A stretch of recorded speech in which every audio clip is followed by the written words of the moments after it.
ट्रांसप्रेशर V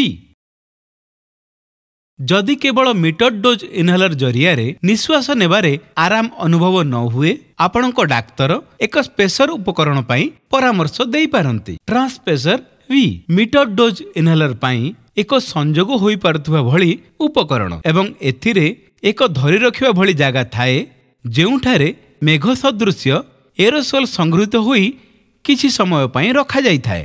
MDI रु निर्गत होइथिबा औषधर सर्वाधिक लाभ पाइबा पई ओ फुसफुस रो गभीरता पर्यंत औषध नेबा पई एहाकू डिजाइन करा जाइछि एवं निर्गत औषधर गଳାରେ ओ पार्टी रे अनावश्यक भावे जमा हेबाकू कम करिथाए।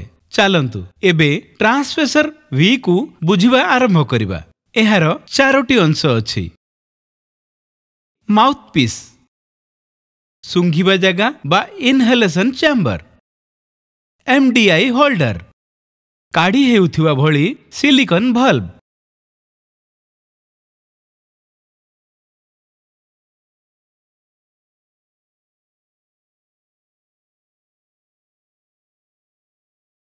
डस्ट कैप को ट्रांस होल्डर माउथपीस रु काढ़ी दियंतु।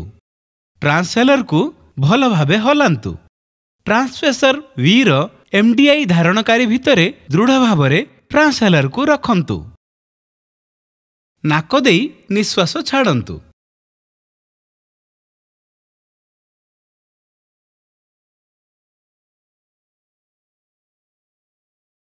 ट्रांसप्रेशर V रो माउथपीस को पार्टी भितरे संपूर्ण भावे रखंतु।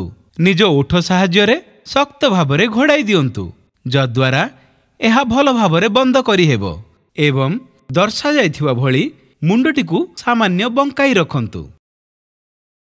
ट्रांसहेलर को धरी ट्रांसप्रेशर V भितर को गोटिए पान निर्गत करिबा पई कानिस्टर उपरे चाप दियंतु एवं समान समय रे पार्टी जरिया रे गभीर निश्वास नियंतु। आपणको पार्टीरू ट्रांसप्रेशर V को काढ़ी दियंतु एवं आपणको निश्वास को 10 सेकेंड पर्यंत किंबा आराम रे जे पर्यंत धरी रखि पारुचंती अटकाई रखंतु। आपणको नाक जरिया रे धीरे धीरे निश्वास छाड़ंतु। जदि अतिरिक्त मात्रा आवश्यक थाए पदक्षेप पुनर्बार करंतु। इनहेलेशन शेष करिवा परे आपणको पार्टी को पानी रे भल भावे धोई दियंतु किंतु ढोकंतु नाही। ट्रांसहेलर को काढ़ी नियंतु एवं डस्ट कैप को ता उपरे पुणी थरे रखि दियंतु। डब्बा भितरे ट्रांसहेलर को रखि दियंतु। ट्रांसप्रेशर V को डब्बा भितरे रखि दियंतु।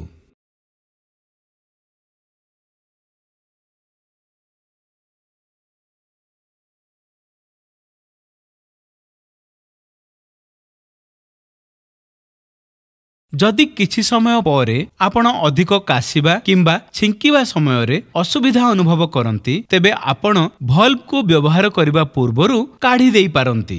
एहा विषय रे आपणको डाक्तरंक सहित परामर्श करंतु।